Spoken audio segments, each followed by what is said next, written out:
Hey everyone, welcome to part 18 of my Elden Ring Let's Play. Last time I had quite a few plans, so those plans were completely ruined by the bell-bearing hunter which we fought at this shack. It was quite a difficult fight. I got one shot many times, and unfortunately that also meant that the episode had to be cut short because, well, I couldn't just hide content behind a hard battle. Just imagine if someone skips that episode because oh, he's gonna keep dying.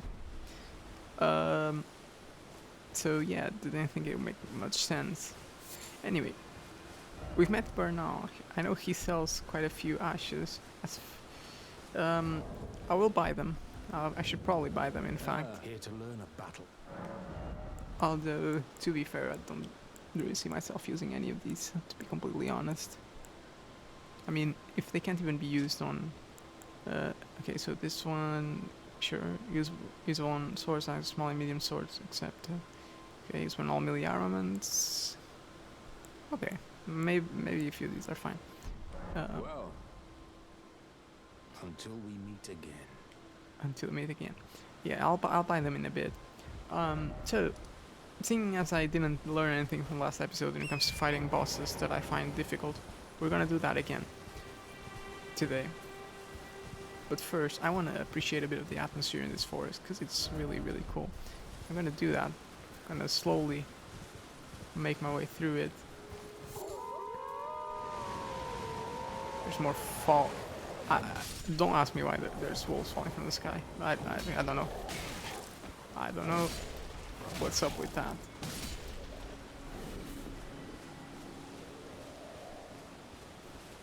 What is this light? Oh, it's a skull. The rune. It's a little bear there. Now, this is the path towards the Coliseum. We'll go there some other time. But I do like this area a lot. There's a little shack there. It's a very dense forest. And there's a camp there. Like, you're surrounded on all sides at these crossroads by stuff that you can see. Well, I guess on that side you can't, but that's usually the side that you come from. So, it doesn't really matter.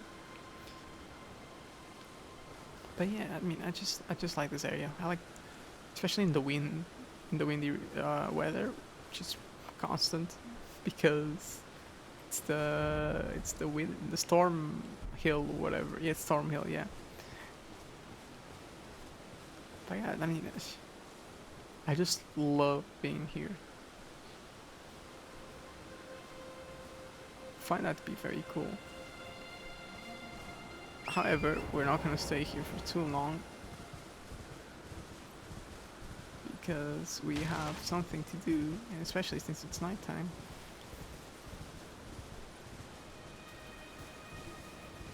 Yeah, let's do this first before we head there. You see this statue, yeah? Do you see all these giants? Well,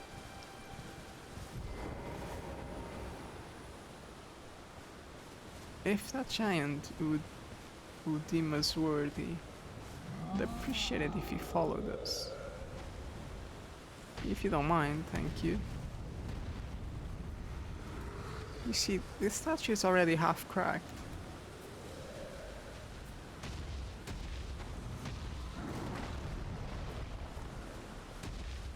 And we get a couple of items.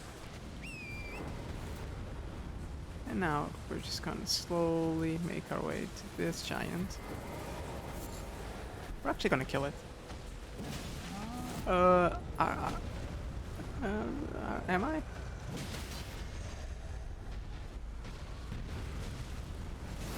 I guess I can kill him.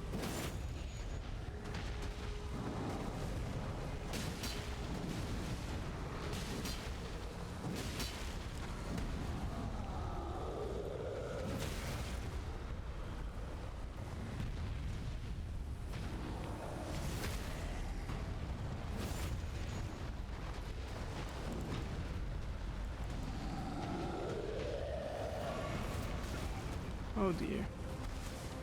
And I'll tell you why we're clearing out these giants. Okay, they killed each other. Nice. Okay, that's fine. I'm gonna take a little bit of damage. We should be able to recuperate our flask. Yep. So the reason why is because we don't want to be bothered while we're doing something else. And if you look up in the sky, oh, guess we didn't get to see it.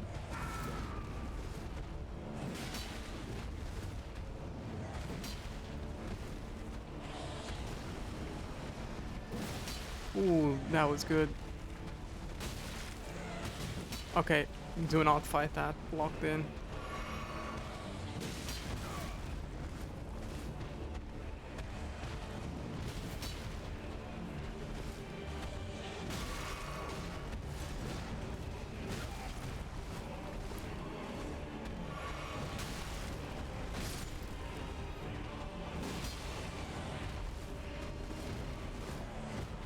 Okay.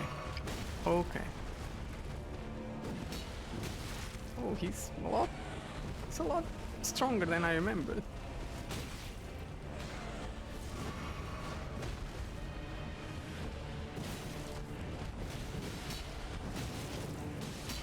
Oh no. Oh, is it over? Are we dead? We are not dead, but we're about to be.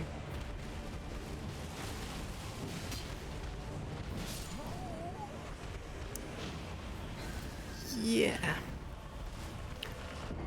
Let's hope that's not a repeat of the previous episode. So Deathbirds. Deathbirds are present throughout the game. They are a recurring boss. As far as I know, far more recurring than the other bird. Than the other guy, the one we just fought. I'd say both the Deathbirds and the Knight's Cavalry are the most common recurring bosses. And they, honestly, they're not too tough usually. They have predictable patterns. They're a very well-designed boss, I would say. But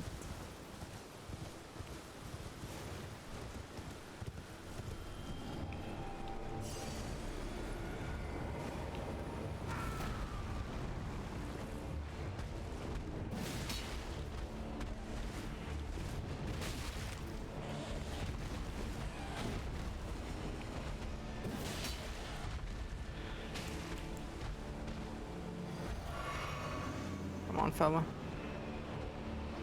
Before the giants get here. Yeah, so he does have a few attacks, I would say, make him a bit harder. Which are very fast stabs and the delayed swings.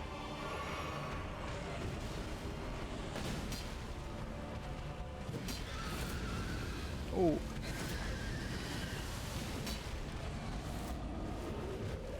Okay, let's hang back for a bit. No, now we have a giant on us. Giants. Also, the Deathbirds are a lot weaker in the head, but good luck hitting the head.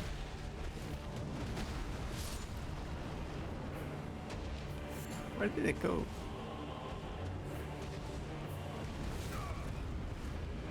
What?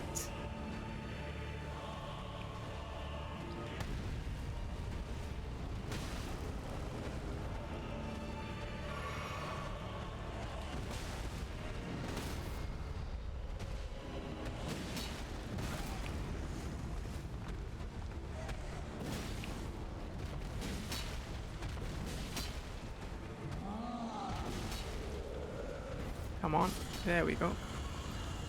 And now we can take care of the giant.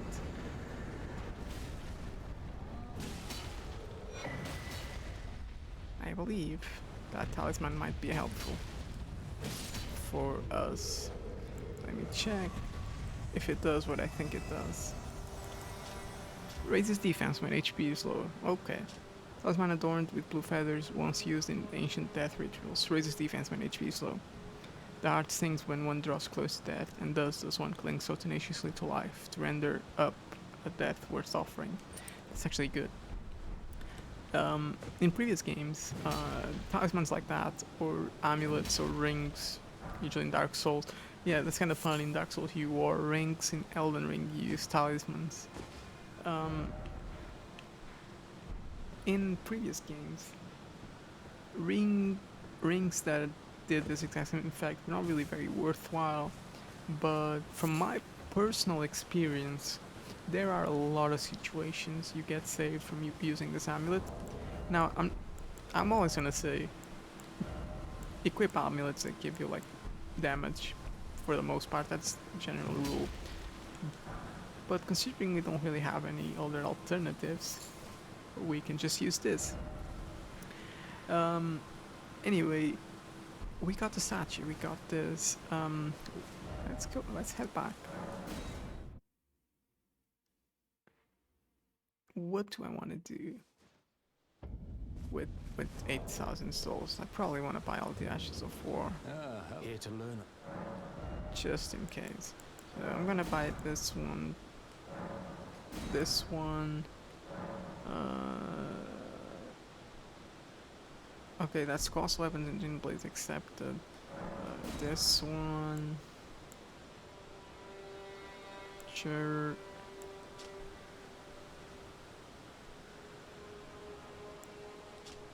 Okay, so yeah, while active, strong attacks change charging attack. That's why our charge attack changed. That means I don't actually like Warcry. Endure. Sure. Yeah. Sure, why not?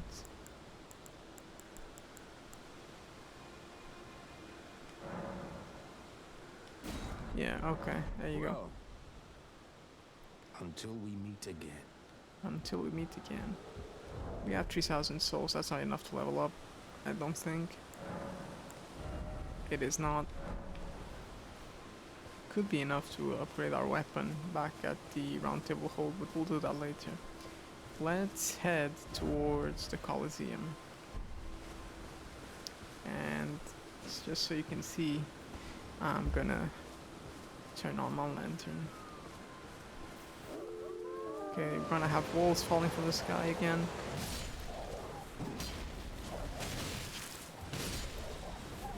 So, the way this talisman works is the lower your HP is, the higher your defense is towards attacks.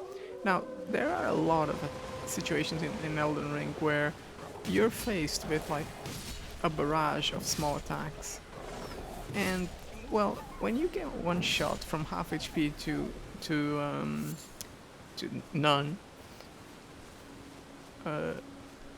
it doesn't really matter if you take more damage when your HP is low, right? And that's pretty much what happened in other Dark Souls for the most part. You were always in like kill range. I mean, I say this, but it's mostly like it's not true.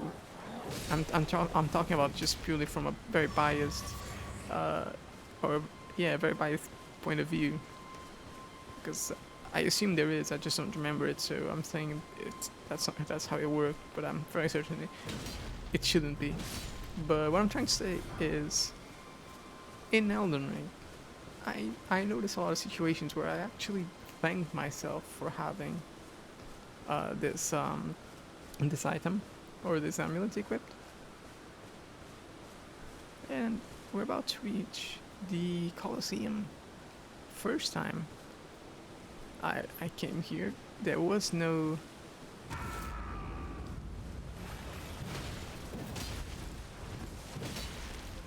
we got invaded. The first time I was here.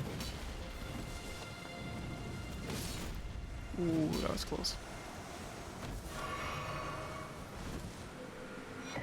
Hammer talisman, thank you.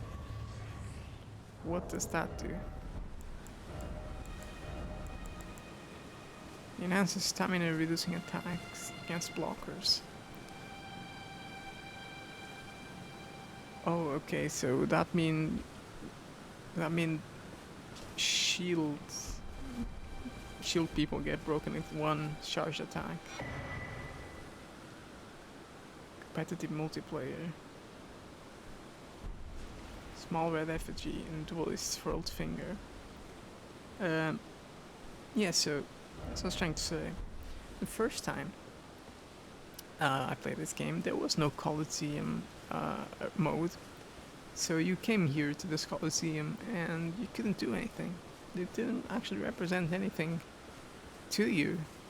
But now, it is actually a place you're gonna be able to go inside, I think. Even if it's just, even if it's just a matchmaking menu, because I haven't actually played PvP in the Colosseums.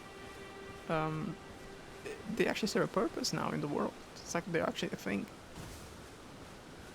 And yeah, you can't actually get inside like in-game as far as I know.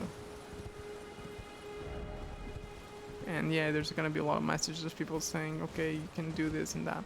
You can, I believe, glitch inside, because you see it's like half cut and you can like do a few weird things with torrent. Generally speaking though, this is just purely decorative. It's purely decorative.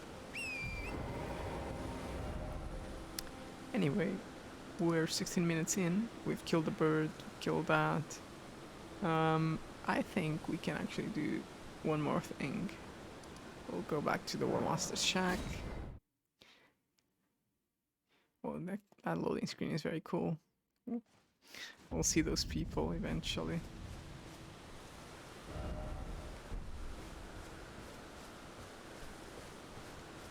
Now we're gonna head towards our camp.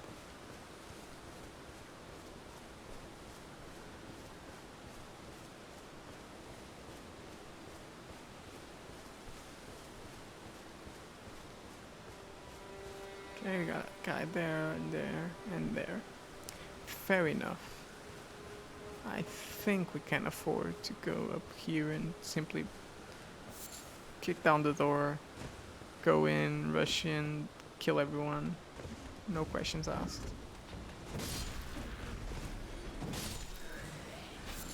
Although that dog's gonna be a problem, I think, because I do believe that's a slightly more difficult dog. Yep.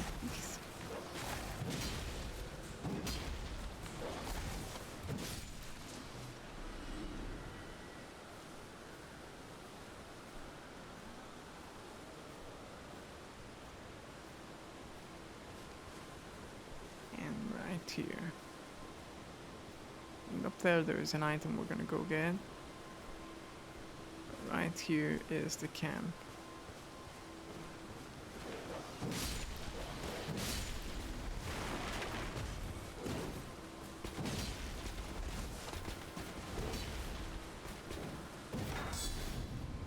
Oh, that was a guard counter. When you hear that little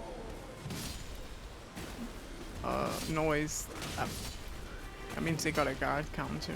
And you can do the same, you'll also hear the same noise. Guard counters are basically when someone bounces off your attack. Or bounces off your shield or weapon art. And they will do a lot more damage. A concerning amount of damage. I would highly recommend you do not get hit with that. Honestly, I recommend you don't get hit with anything, but you know, can't do miracles, right? Beast Crest Shield. Let's take a look at that, why not? Medium-sized metal shield, easier to handle than a kite shield, features a beast as its crest, serving to remind warriors not to succumb to the arousal of battle. Fight with passion but become not its prisoner. Fair enough, I don't disagree with that advice.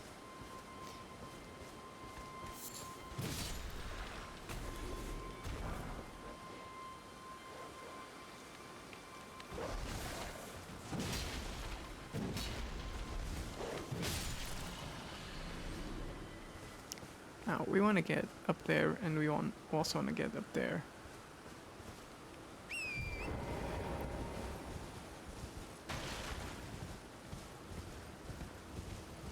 So, first, I guess we'll get up here.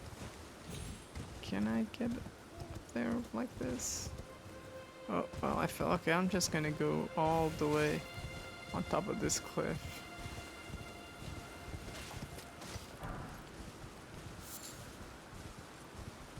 Kill this stone worm.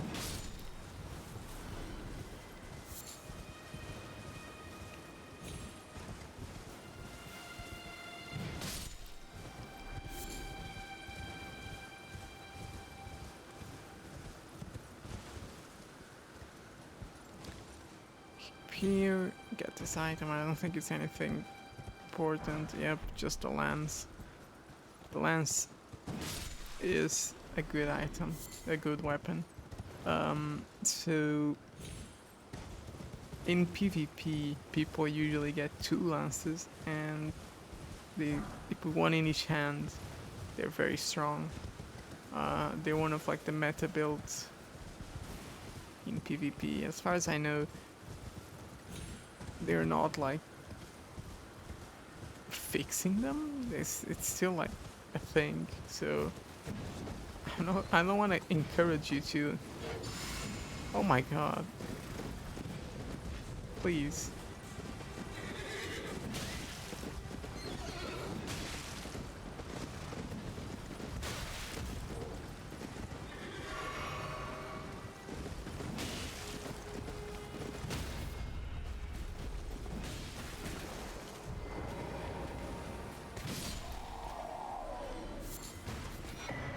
So this is a respawnable enemy, funnily enough.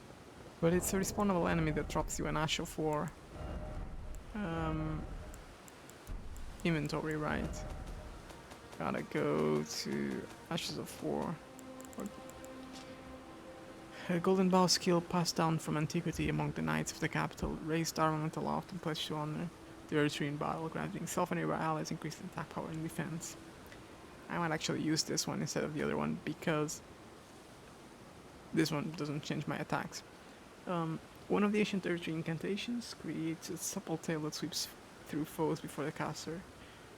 It's the manifestation of the archery's primal vital energies and an aspect of the primordial crucible where all life was once blended together. Yeah, so Crucible Knights, Crucible where life is blended together. Ooh. What do you have here for us? Oh.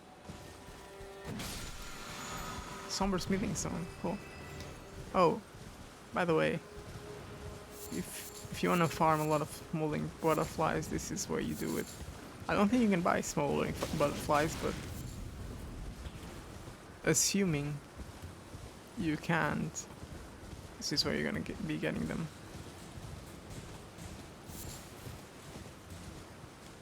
Okay, let's get down. Oop. We've already been in these plains, so yeah, you know the view. It's also gonna be foggy because it's the storm hill, so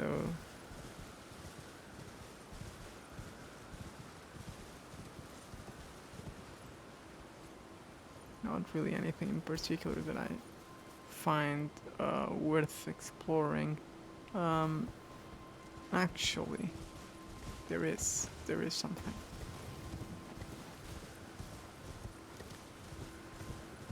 Over here, although I will admit that I'm not sure if there's anything. I do know there is something down there. Yep. How do we get down there without dying? This seems like a safe drop, especially. Okay, especially if you do it like that, it is safe.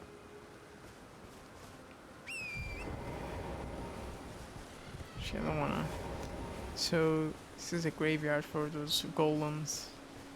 And once again, if you get too close, you will find another one.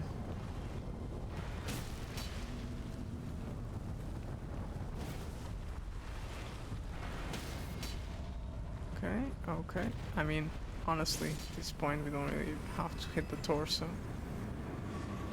Fair amount of souls. Or runes. And if you come over here, There is Smithing Stone, I think? No, the Lance Talisman, right.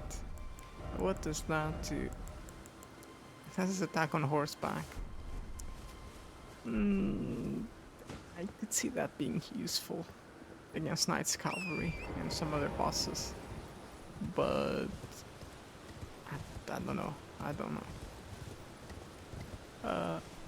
Anyway.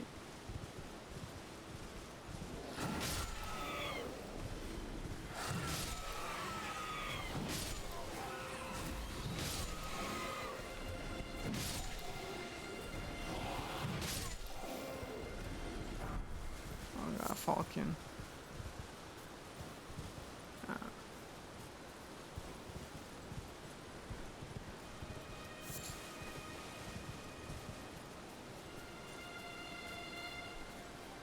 Still that huge architecture.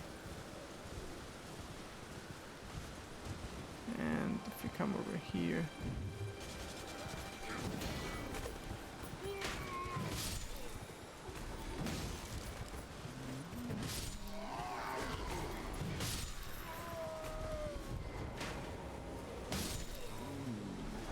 Golden Rune 3.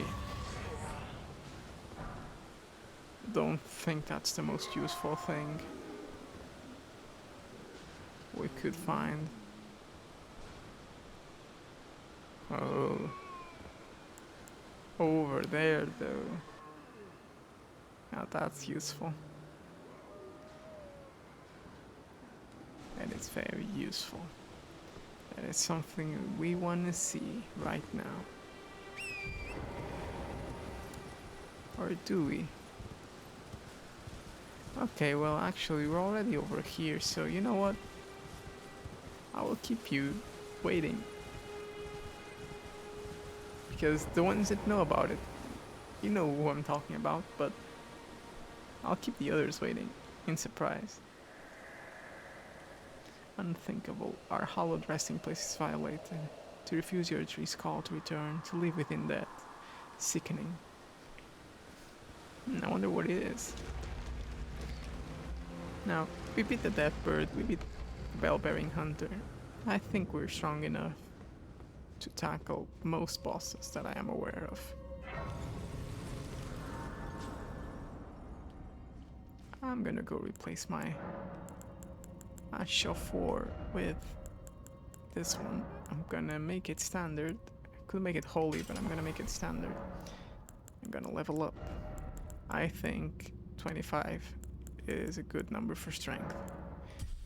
And next level I think I'm gonna put dexterity up to 14, just in case some weapon requires a little bit more extra dexterity. Now we got a new Ash of War, which we can probably only use at the start of battles because it's such a long casting time.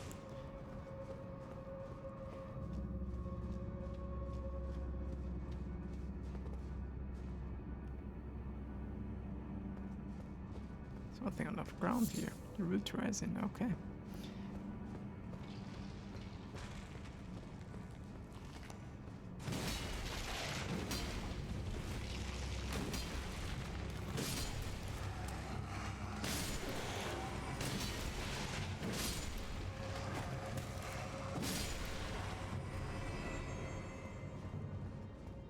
Come down here.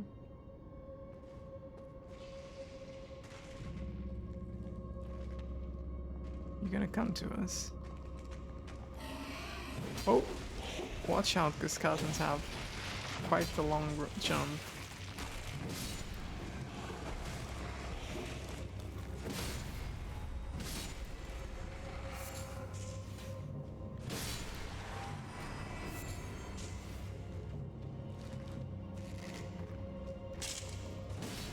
But they're also quite a bit taller than you, so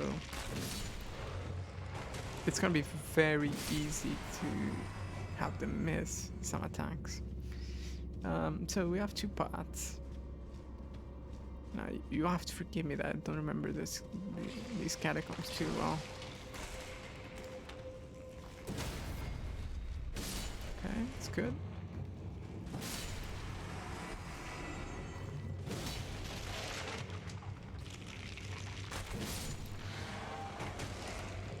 So in Dark Souls 1, and I assume 3 as well, and 2, I don't know why I skipped from 1 to 3. In Dark Souls games, if you had a holy weapon, you could actually permanently kill skeletons as soon as they're down. But that's not the case here, as far as I know.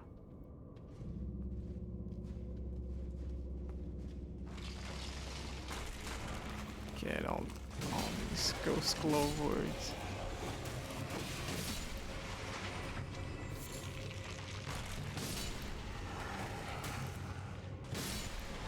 Why, that skeleton dropped something. Human bone shard, okay. I was thinking it may drop its weapon, but I guess not. Oh, the Ushigatana. Right. Yeah, I remember where we are now. If you followed some early game guides, I don't know if you remember this, but the Uchigatana is one of the best weapons in the game, as with any katana. But generally speaking, you don't want to mix and match katanas, because then it's gonna feel weird, because one has more reach than the other, and plus they don't look the same. So I mean, it can look cool, but it can also look not great. Anyway, if you remember back in like the early game or the early times, I'm just gonna do that. Oh, okay. There you go. Screw you.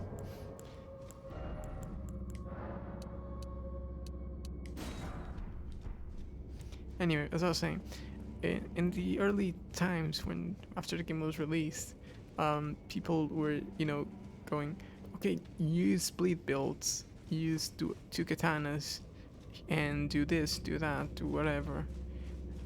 And back in that time, if you're playing this game, your goal with every playthrough that you were trying to do, assuming you had no specific goal, or let's say you were like a beginner looking at guides, they would tell you just rush these catacombs, get that Ushigatana, and then go back and play the game. Like, it was everywhere. It's a legitimate strategy, although now it's sort of been replaced by the flail thing. I believe it was Fatih Video, the lore YouTuber, that popularized that flail thing. Basically, you go to the Weeping Peninsula and there's a flail that you can pick up, and then you pick up some other stuff, and generally speaking, you'll be set. Somewhere the door is opened. Okay. Yeah. So you do that. Oh, well, these fellas are revived. Okay, I'm just gonna run past you. I have no problem doing that.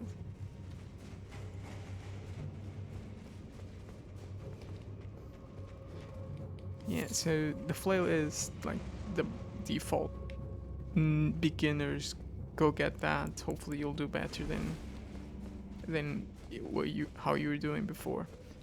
And sure, but the flail and two katanas might not be like what someone wants.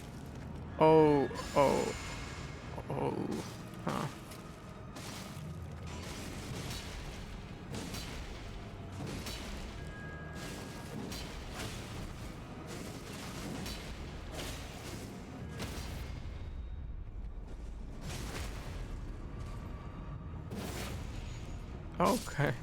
Okay.